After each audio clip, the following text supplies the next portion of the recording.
Bon dia. Seguint amb les presentacions, voldria, com ja tenen en l'expressió, en el resum del programa, introduir el mínim en el tema i sobretot la persona que ens exposarà el tema. Jo crec que ahir també, els que vam poder assistir a la primera presentació que va fer en Kees Christiaanse sobre la ciutat europea orientada a la ciutat que busca l'aigua, que busca revitalitzar aquesta relació amb l'aigua, crec que vam veure la component probablement del que segurament n'hi podem dir l'urbanisme del segle XXI, una mirada diferent i un tipus d'estratègies urbanístiques i operatives totalment diferents. Avui li hem demanat, seguint, espero, el mateix mètode, tractar d'afrontar la qüestió que abans ja ha estat plantejada a la taula, que és com aquestes grans infraestructures que fan la ciutat global, que són els ports i els aeroports, però sobretot aquest darrer, com són capaços de fer ciutat al mateix temps. La idea original, quan els aeroports van aparèixer a principi del segle XX, els aeroports eren considerats com ciutats aeroportuàries. Tots ho hem vist, dibuixos fantàstics, on l'aeroport era al mig de la ciutat. Eren visions utòpiques, però inclús l'aeroport es va arribar a plantejar al mig de París, sobre el Sena. Els avions eren més petits, això era possible. No es va arribar a executar. La dinàmica funcionalista dels aeroports els ha anat creient sempre fora de la ciutat i com més lluny millor. Aquesta ha sigut la lògica després de la Guerra Mundial. I els aeroports moltes vegades estan molt lluny de les ciutats, a vegades 2 hores lluny de les ciutats, per imaginar que mai siguin un obstacle perquè la ciutat generi. Avui dia descobrim que probablement els aeroports no són tan conflictius si són ben plantejats amb la ciutat i al revés. La seva proximitat fa que altra vegada es puguin parlar que és un element que pertany a la ciutat i que genera ciutat. Segurament aquesta idea del model, si està ben representada, l'exemple que en Kees Christiaanse ens plantejarà avui d'Amsterdam pot ser un bon paradigma, però segurament podrem fer la mateixa reflexió a Barcelona, on per circumstàncies estratègiques l'aeroport és poc conflictiu amb la ciutat i al revés és capaç de generar una gran quantitat de sinergies urbanístiques amb la ciutat. Segurament aquesta és una de les qüestions que queden sobre la taula i que ell, amb un exemple exterior, ens explicarà. Voldria destacar alguns punts del currículum del Kees Christiaanse, que em sembla a mi és un podríem dir, dels líders en l'arquitectura i l'urbanisme europeu actual. Com una persona, diguéssim, que té aquesta capacitat de lligar escales múltiples. Una persona que ho veurem després, que tant parla i toca l'escala regional com entra a l'escala del projecte urbà o de l'arquitectura o del paisatge. Per tant, aquest treball entre escales és una expressió que ell amb el seu equip i amb els seus col·laboradors porta endavant. La idea que la forma física de la ciutat no es pot deslligar del procés. La idea que el disseny de la ciutat no pot fugir de la governança de la ciutat. Com es pot fer possible aquest disseny? Per tant, entrar sobre aquesta lògica que no es pot treballar contra la natura, però no tampoc contra la natura social de la ciutat. Em sembla que aquestes característiques l'acompanyen en moltes de les seves accions i projectes per dir que cal trobar solucions pràctiques, però al mateix temps aquestes solucions han d'estar plenes del que la recerca ens dona avui dia, plenes de la capacitat de tirar endavant les línies més avançades en la producció de ciutat. Per això voldria destacar finalment aquesta dimensió que té el Kees Christiaanse de ser sempre un arquitecte que pot ser vist com un home pràctic perquè fa les coses, però al mateix temps probablement un dels arquitectes o dels professors que té en aquest moment més quantitat de publicacions i més recerca punta amb l'espai de l'urbanisme i de l'arquitectura aplicada. Per tant, aquestes són les dimensions que jo voldria destacar, demanant-li a ell, per favor, que utilitzi el mètode que vulgui, però que estem molt interessats en fer aquest punt de sortida en una discussió, en un debat, que prenem l'exemple de l'aeroport, però com s'ha dit abans, tant pel senyor Balbón com el senyor Tejedor, tenen molt a veure amb aquesta idea de portes urbanes, de grans infraestructures, que són les que permeten aquesta relació d'un d'una àrea metropolitana amb el món, el que avui dia n'hi ha les infraestructures que poden fer la ciutat global, però n'hi ha d'altres d'infraestructures també en el sistema metropolità que serien objecte d'altres discussions. Però el fet que aquestes estiguin tan pròximes, que tinguem unes zones franques al mig i al costat, encara que a vegades no molt ben lligades, d'un port i d'un aeroport, d'un riu, d'un sistema natural, tot això ens fa pensar que és una condició única. Avui veurem que Amsterdam no té aquesta fortuna, perquè el port va estar per una banda, històricament no es podia canviar, i l'aeroport està per una altra. Per tant, aquesta condició, que és tan singular, probablement ens permet arribar a trobar solucions més enginyoses i segurament sinergies més fortes. Per tant, jo donaria la paraula i voldria agrair la presència al professor Kees Christiaanse. Thank you, Kees. Thank you.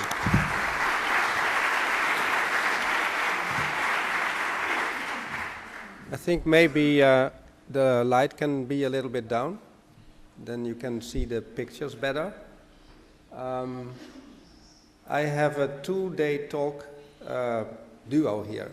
Yesterday I talked about port cities, Amsterdam, Rotterdam, and Hamburg. And I'm sorry to switch off my phone.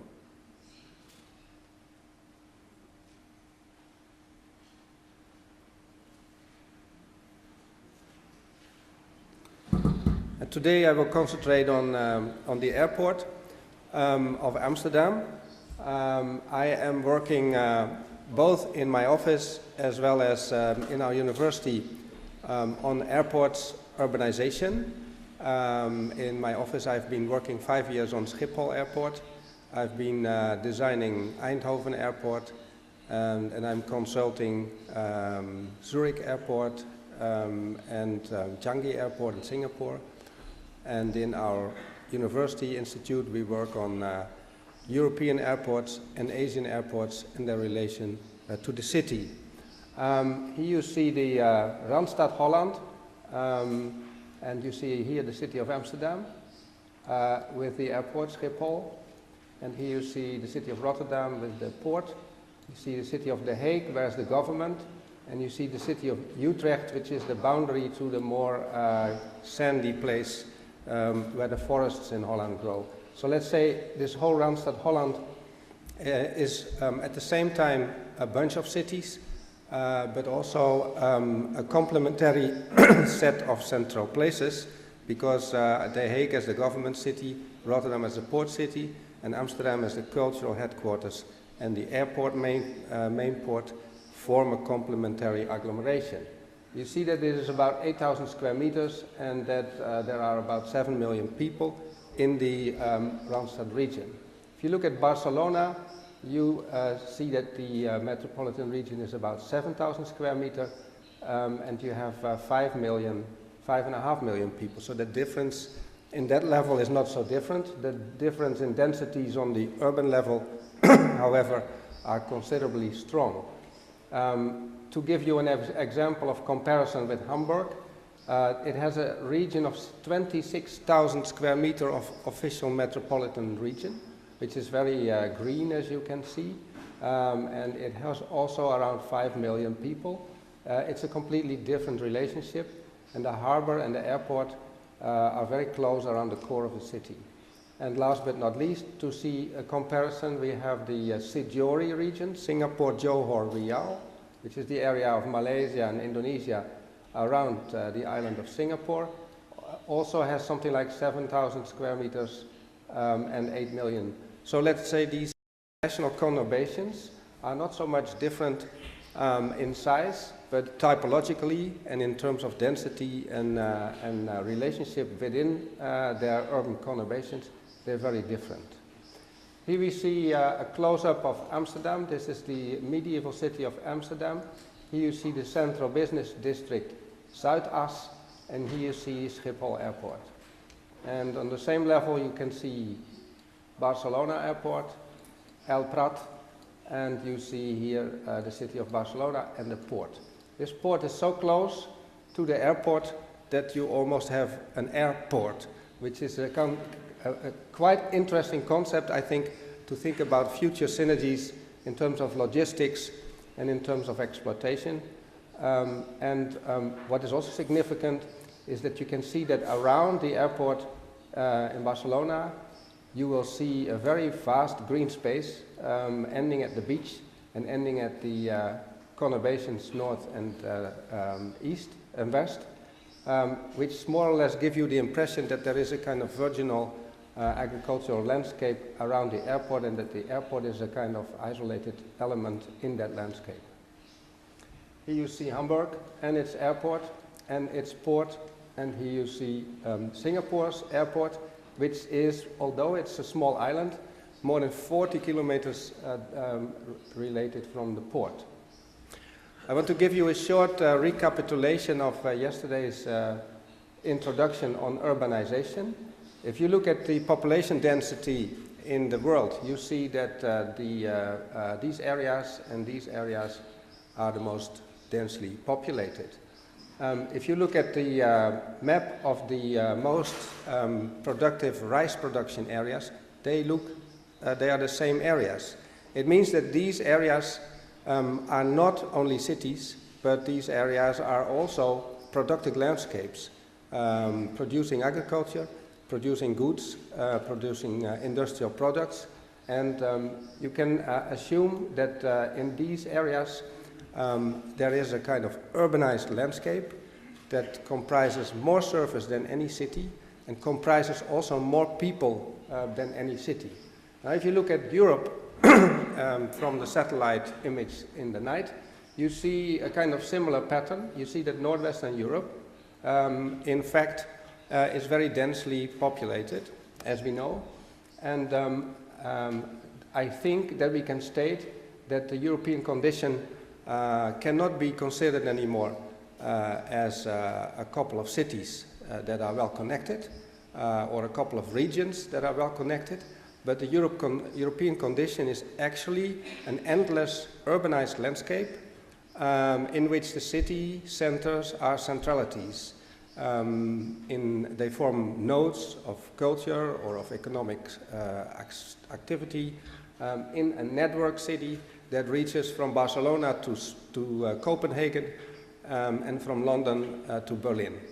And if you look into this picture, you will see around 500 cities, middle-sized cities, not so big cities, that vary between 50,000 residents, 1.5 million residents, and are about less than 100 kilometers apart average. This is this landscape when you land from Barcelona down to Schiphol Airport.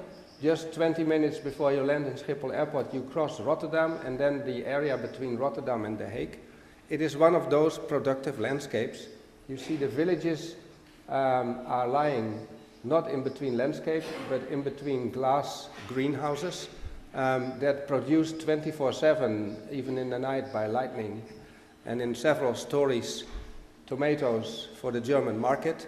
These are the famous tomatoes that taste like water. If we look at other parts, it doesn't matter really where in northwestern Europe, you will see a condition in which the cities form a kind of aura, the villages form a kind of aura that are overlapping spheres of influence, which means that their socio-economic networks are forming a continuous urbanized landscape or an urbanized carpet. I think this is very important as a notion to work with when you work on larger metropolitan areas. This is a graphic by Walter Kristaller. He worked in the 1930s for the German government, and here is Munich, here is Zurich, here is Strasbourg, here is Frankfurt, here is Stuttgart, and here is Nuremberg. And you see that for a kind of transnational area, he creates this system of central places, like he calls it, in which also the mobility axes are very important. Now, this is the larger area of Amsterdam, and this is the official structural vision of the city of Amsterdam, this map here. And you see that the city of Amsterdam creates a structural map that goes beyond its borders, because the border of Amsterdam is somewhere here, but it creates a structural vision for a larger part. that's the city of Haarlem. This is the city of Zaandam. This is IJmuiden. That is Hoorn. And here you have Amstelveen. And here you see the airport and the port. Amsterdam consists of different centralities, different concentrations, like the city center, like the CBD, the Zuidas, like Schiphol Airport as an urban node, which I will just come into in a minute, and several other central areas that are, let's say, downscale into Amsterdam, creating a system of polycentrical nodes, and upscale on the larger region. It creates a multipolar node by these cities. This structural vision is very important because the structural vision is a covenant between these cities. It's an agreement between these cities. It's not a legal document, but because in the municipalities of the participating cities, the councils have accepted this document as a policy guideline, it is mandatory for the municipalities to keep to it and to also comply with it. It is not very easy today to create legal documents that force municipalities to comply with zoning maps or something like that, but it is very important that there is an umbrella of a large vision created by the province and multiple municipalities that create a platform of consensus between these cities in order to do planning. One of the most important aspects is, as you see, these green wedges going into the city. One of the green wedges is water, and one of these green wedges is the airport. And it is very frappant that you can see in this picture that the airport of Amsterdam, which is one of the most important economic engines of the Netherlands, is considered as landscape. It's considered as a landscape park, a little bit like the aerial picture that we just saw in Barcelona, in which the airport also lies in an obviously landscaped area. It's considered as a landscape wedge, part of this concept of structural vision of Amsterdam. Schiphol is so important as an economic driver that a friend of mine made this map, which is called Schiphol City. And you see that Amsterdam is not Amsterdam anymore, but it is called Schiphol Northeast. And you see that Haarlem is not Haarlem anymore because it's called Schiphol West. And you see that the beach is called Schiphol Plage. It's a kind of topological expression of the economic importance of this airport that you can see is in the middle of this Randstad area. The difference in travel to the different cores is neglectable. You take 15 minutes by train, by urban train, to Amsterdam Central Station. You take 25 minutes to Rotterdam Central Station by high-speed train, and you take about 30 minutes to The Hague by urban train, which means that you can reach this area where those, let's say, 8 million people live. You can reach the airport more or less within an hour.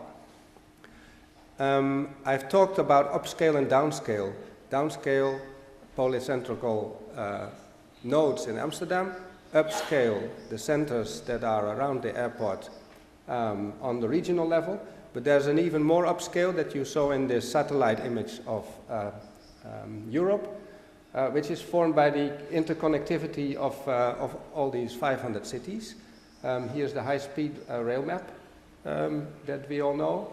And here you see a sketch in which I tried to capture the central places of Mr. Kristaller on the European level between airport cities, because airport cities are not standalone.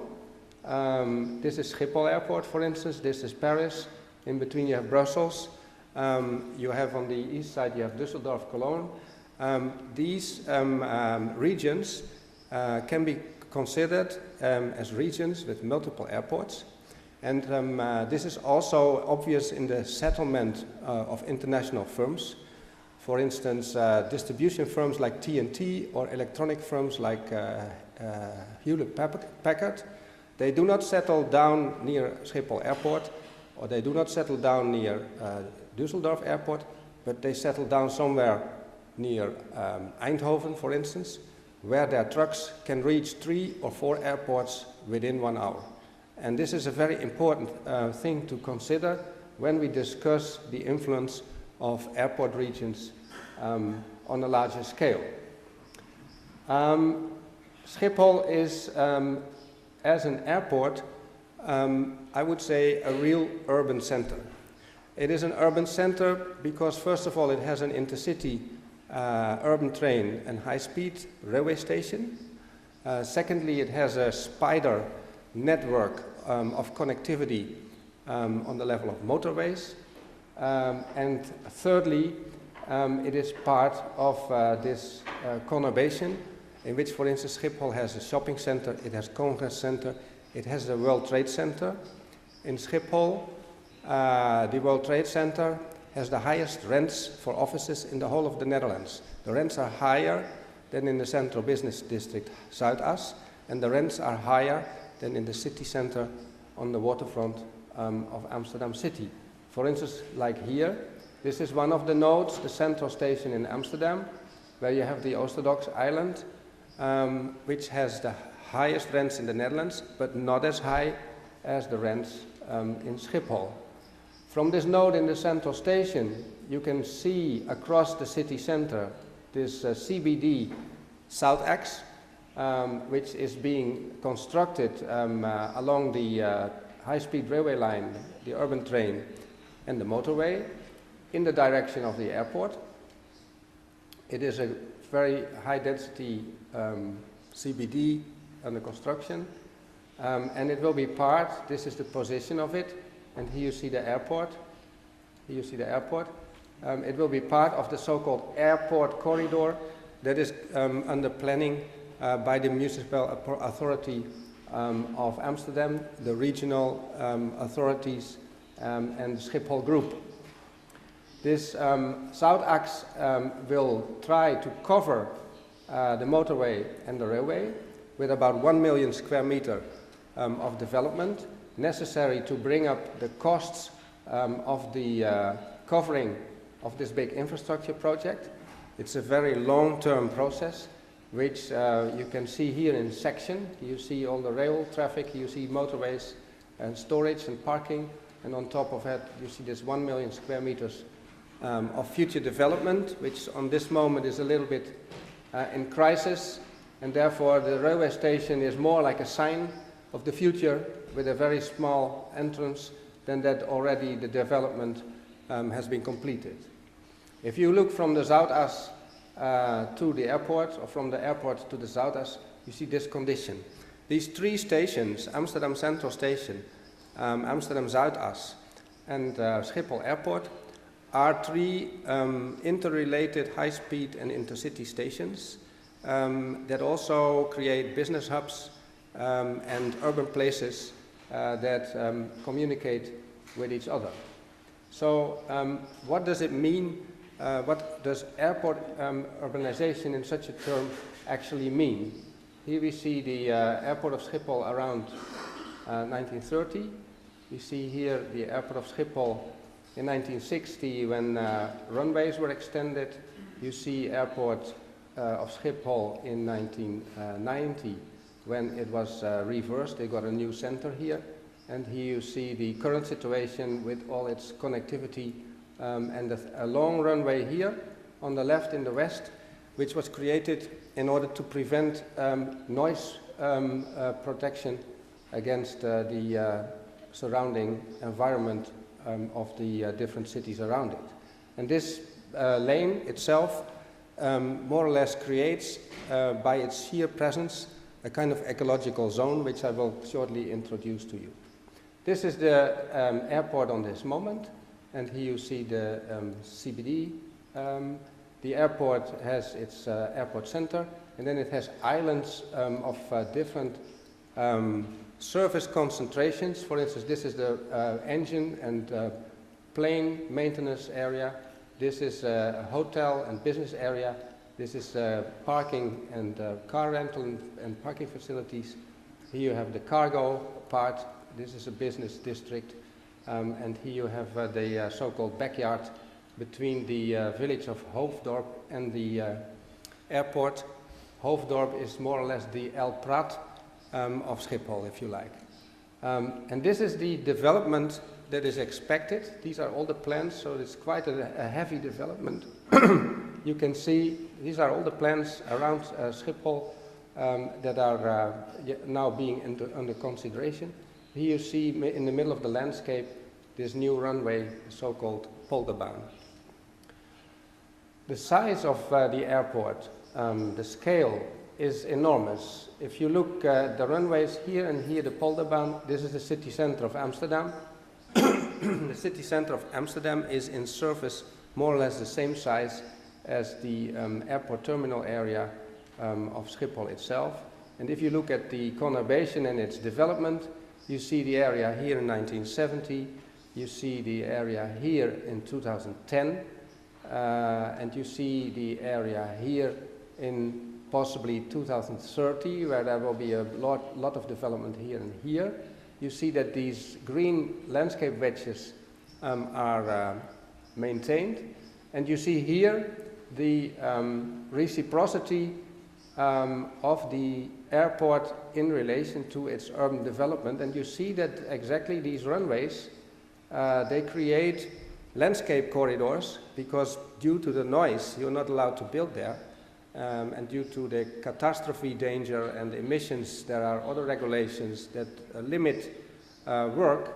And so there's a kind of push and pull going on between, on the one hand, the airport, and on the other hand, the city, and that creates a kind of clear edge, and this clear edge obviously creates a zone of landscape in which only certain functions are allowed, and remarkably this leads to the emergence of an ecological corridor, for instance between the northern part of Holland and the southern part of Holland.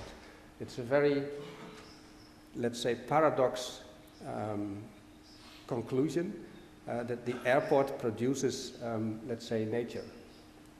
Here you see again this polycentric condition of the airport, and it's also clear that the airport as a type and the airport as a model is evolving from this over this to this. So this is the old situation, an airport which is only an airport, and then you have the city and you have some edge city or some village in the neighborhood. Maybe that is still the condition, partly the condition in Barcelona, or maybe this one.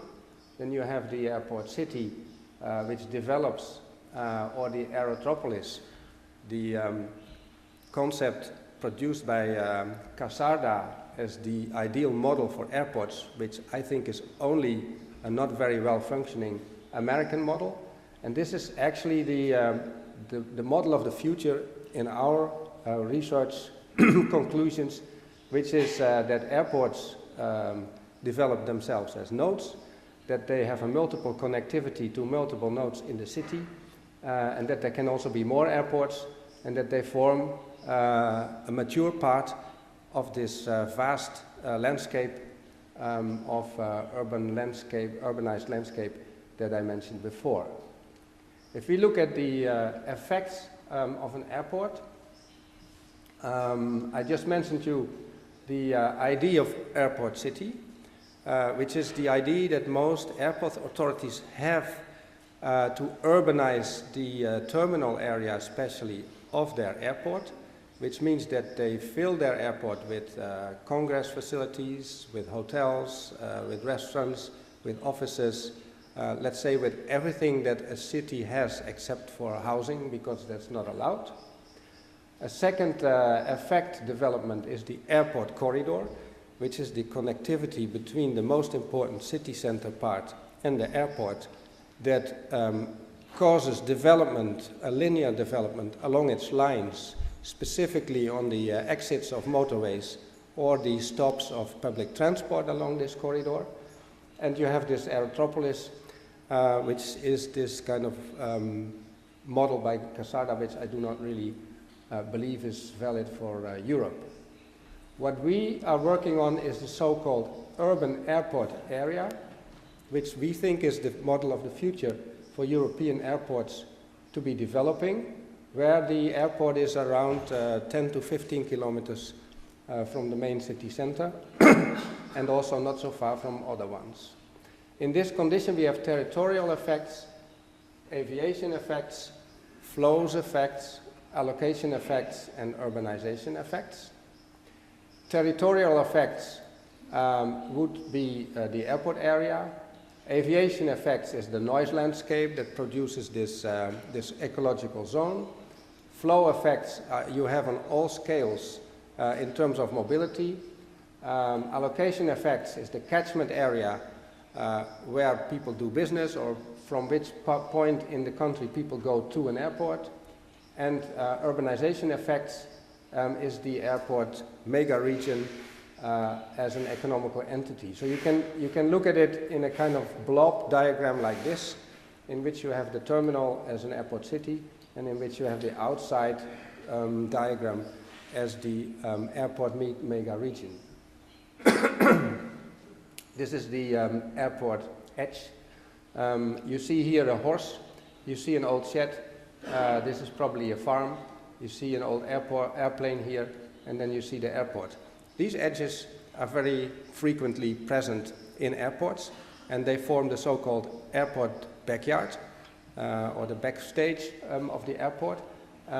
It's a kind of territorial effect also of low budget activities that can maintain themselves in the noise contour that create a kind of urbanized chaos that is not very desirable.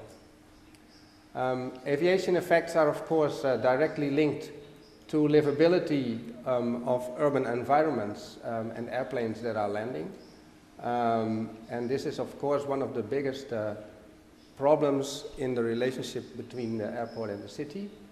Of course we have one of the most interesting aspects are the flow effects.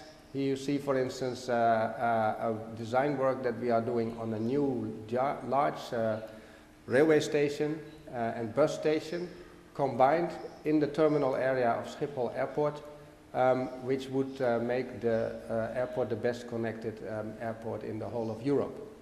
When this high-speed railway line was created, this poster was published by the Dutch railway authorities, which is a train with a Boeing 747 wing, and it expresses the importance of this connectivity, also the consciousness that a maximum connectivity of the airport is important both for the urban economy as well as for the potential for mobility.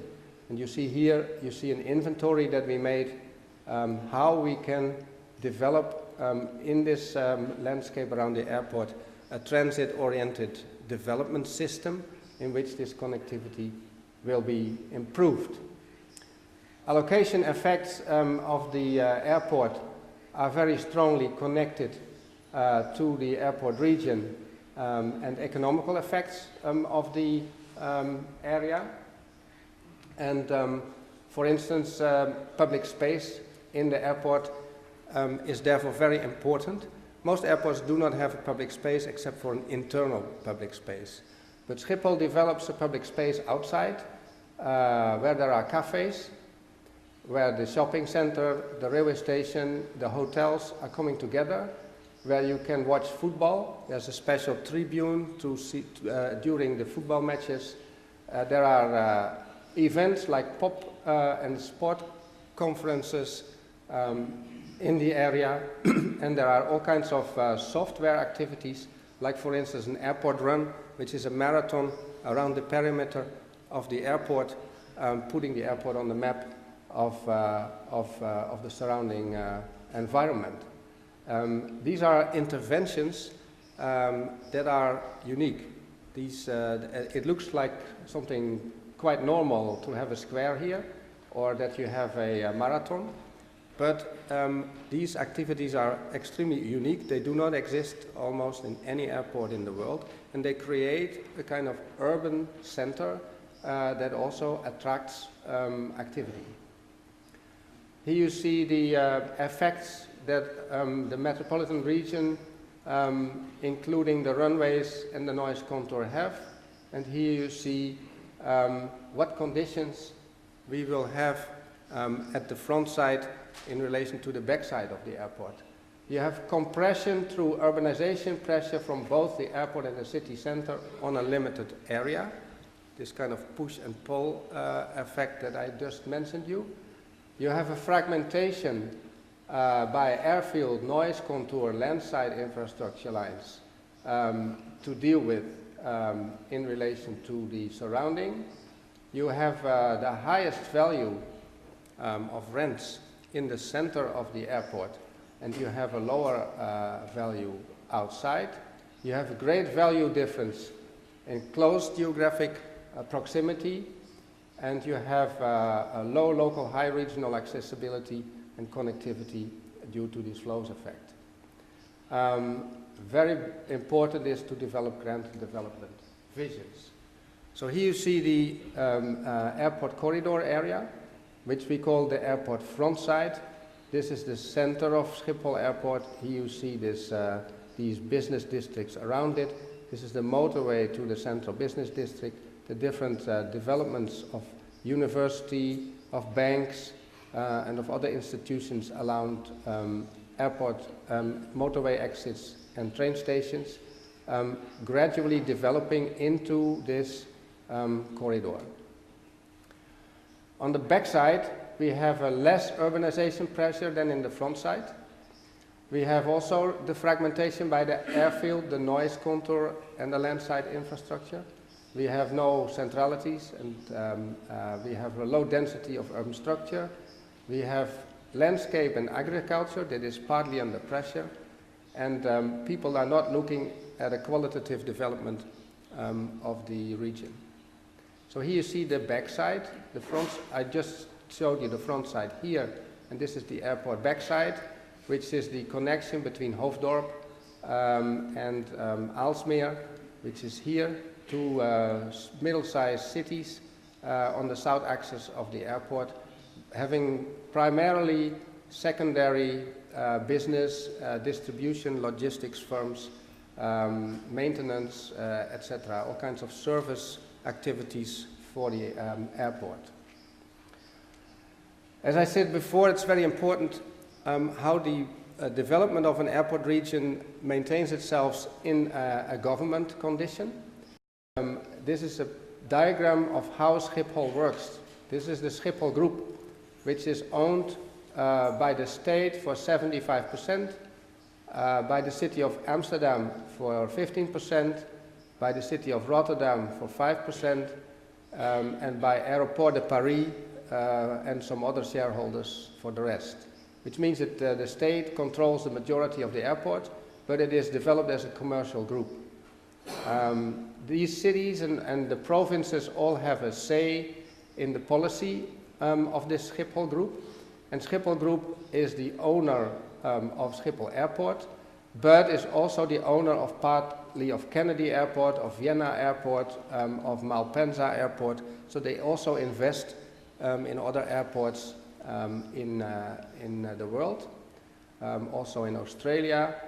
And what is the most important thing to discuss maybe today is that Schiphol is part of the organization of SADC, Schiphol Area Development Corporation, which is an umbrella organization consisting of the Schiphol Group, the municipalities of all the cities around it, as well as the province and the state, that together try to develop the different areas that I just showed you into a coherent urban vision that is part of this structural vision. This structural vision is, however, limited in its agreement. Within this contour, most municipalities comply with this principle. But if you look at the older structural visions, you see that the structural vision only goes until here, and that for the city of Hoofddorp, let's say the El Prat city for Schiphol, there's another structural vision. For these cities here, there's another structural vision. and for Aalsmeer and Amstelveen there are also different structural visions. They have been overruled by this very strong agreement document, but it is very important within this umbrella of SADC, Schiphol Airport Development Corporation, to create a platform of stakeholder management in order to create this kind of collective vision for the airport. Most important, I would say, next to this government model, governance model is, I think, about 50% of the work of arriving at a quality urban environment around the airport, and the other 50% has to be done by design, because designing quality in the airport region both attracts people as well as boosts economic development. And so we have made, for instance, for the airport's center, a development scheme in which this is the current condition. Here you see a new Terminal 3 being realized to fulfill this horseshoe, including a new Hilton hotel and the development of some new offices. Then you see a continuation of replacement of old parking buildings and offices into new buildings, and the kind of creation of a central park with water retention basins in the core of the airport. You see a continuation of parking and adjacent facilities and additional piers, Piers A and Pier B, that continue to be able to enable the airport to grow from 45 to 16 million passengers per year, and that fulfill a kind of completion in the end of an airport city that really forms a neighborhood within this horseshoe of the airport. If you look at an image that it would look like, you would say it would look like something like this. It would not look like an airport at all. It would look like a city, and it would have grade level activities where there are travel agencies and gastronomy, etc. There would be offices, there would be hotels, there would be residential hotels, there would be entertainment, there would be all kinds of other convention facilities, etc. that would kind of consolidate the condition of this airport. This is a working map by which we work on this airport corridor, and we have here stickers in which we describe all the challenges of environmental, infrastructural, noise aspects, etc. You see the runways here, you see the development of the city center of Schiphol that I just mentioned to you, and you see here the different codes of development. Here you see the backyard, and here you see a golf course where I go into just in a minute. This is a first design component for this airport corridor. You see it's not a continuous build-up condition, but it's more a kind of landscaping program in which the balance between agriculture, leisure, and city development in different neighborhoods is being developed. You see here the Amsterdam park with the lake and the rowing club, which is going to be integrated with this part of the airport, which is going to be a golf course. This golf course has just been opened, very important part of the airport concept. And you see the other islands of development and the center of the airport. Along this motorway and the kind of three-double public transport connection that in the end will kind of create this landscape with concentrations of development around the airport. This is the design for the southern part, the airport backyard, Hoofddorp center with its railway station, its business parks in the vicinity of the airport, the extension of the cargo constellation. Don't forget that Schiphol is the second cargo harbor, cargo airport in Europe, and therefore the cargo is extremely highly developed and very strong. And here you have Aalsmeer with the flower auction, the flowers that all go into this cargo area and then being flown to everywhere in the world. This is an extremely complicated condition. This used to be the situation before the airport came, and this is the situation on this moment. It's a crazy situation of motorways, flyovers, rail tracks, water retention basins, uncontrolled business parks, etc.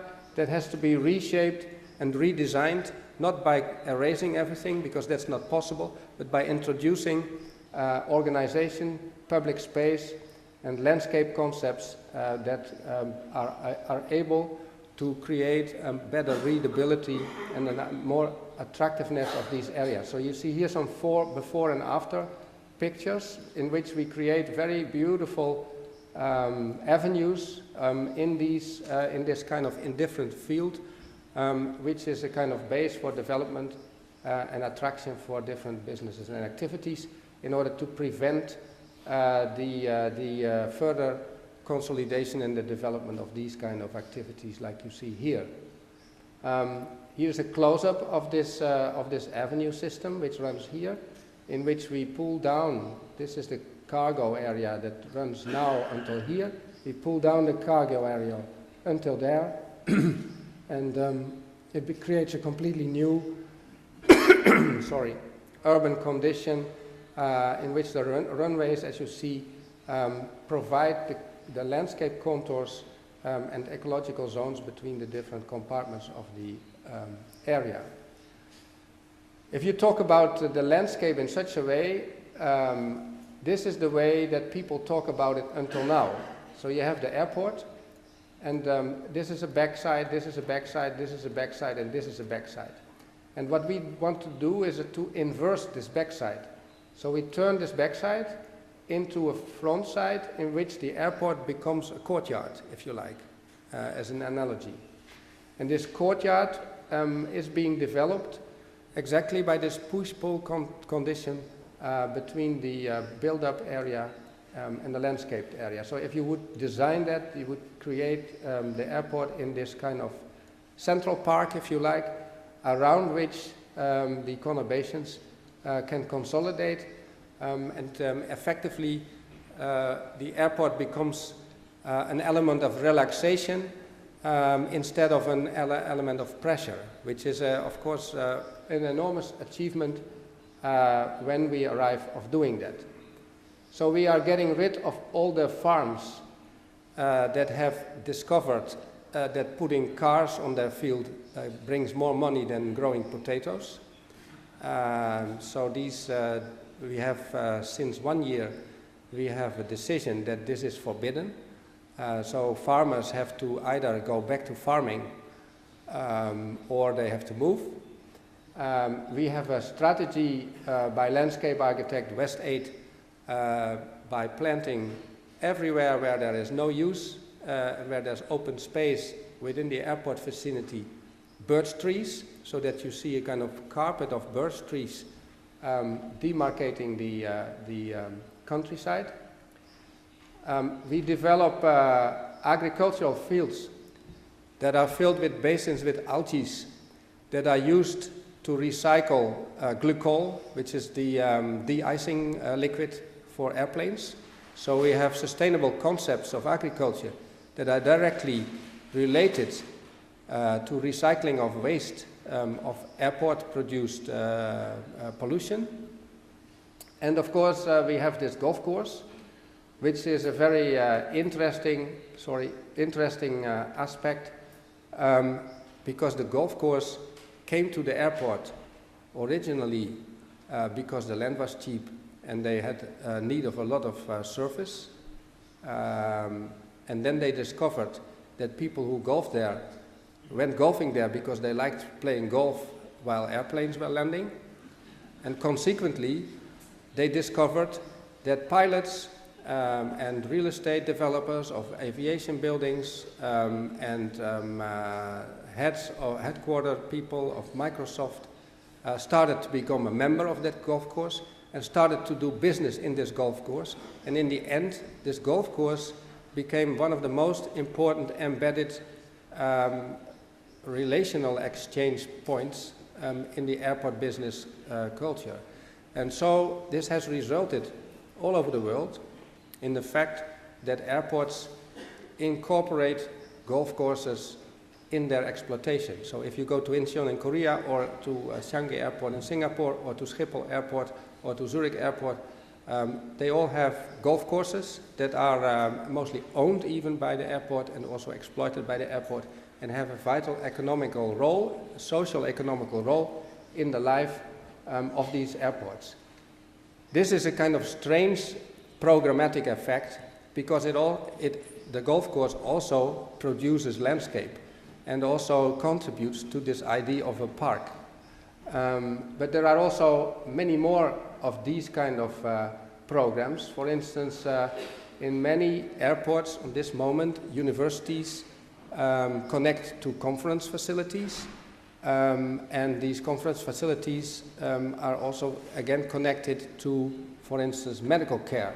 So in certain airports, like for instance now in Zurich, the medical university department has rented 15,000 square meters in the new building, the Circle, directly on the airport of Zurich. And in such a way, it creates a kind of complementary condition. The Hoofddorp Business Park, which is directly on the railway station of Hoofddorp, very close to Schiphol, is a phenomena that we call the last stop before the airport.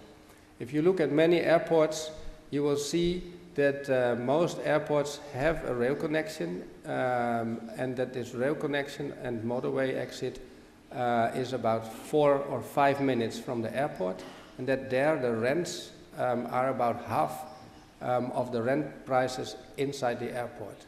And the result is that this is an allocation area for new businesses, especially for startup businesses or for businesses that needs a lot of service, and becomes a kind of hub in itself. So let's say for us the idea of a last stop before the airport development mode is very important in relation to this airport development. You see that we develop also this concept south of the airport, around the railway station here, into a concrete development proposal. Here you see this cargo development again. So better airport regions. If you want to work on a qualitative urbanization model around your airport, one is emissions, accessibility, urban and ecological quality are determining the land use, and these are the forces with which you have to work. The second is that current misappropriate land uses are refurbished and relocated. This is a kind of very gradual transformation process. The third is that landscape in the airport area is a green zone integrating farming, leisure and nature, and golf. The fourth is that the airport is a local and regional public transport node for trains, trams, buses and bikes, a maximum superposition of all transport sorts. The fifth is airports and urban regions are share efficient and sustainable systems for energy, water and waste, like I showed you with this example, how we deal with the de-icing liquid in Schiphol Airport. The sixth is that urban functions such as housing, retail, office, production, transport are mixed, dense, and that are public transport oriented in the vicinity. The seventh is that now separated urban developments are connected and offer real good public space for resident users and neighbors because of this push-pull effect between urban development and landscape. And the last but not least is that stakeholders aspire to a shared identity and vision to collaborate in planning and decision making. You have to create such a platform as the SADC, the Schiphol Area Development Corporation, comprising all municipalities, comprising the major enterprises, comprising the Schiphol Group, and comprising the province, that develops a collective vision, like I showed you, this structural vision for the whole of Amsterdam in order to be able to create a robust and open urban structure that can react to unexpected developments and that also can adapt to unknown futures. Thank you very much.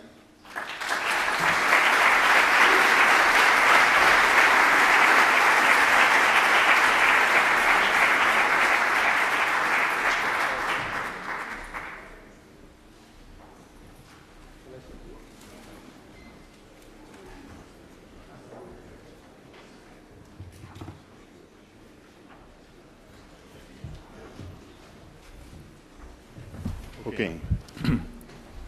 Thank you very much, Kees. I think probably what you were suggesting, talking about Amsterdam, we can understand better now Schiphol, but also we can figure out that this possibility that the airport can become an airport city is something real, because that already happened. Thank you.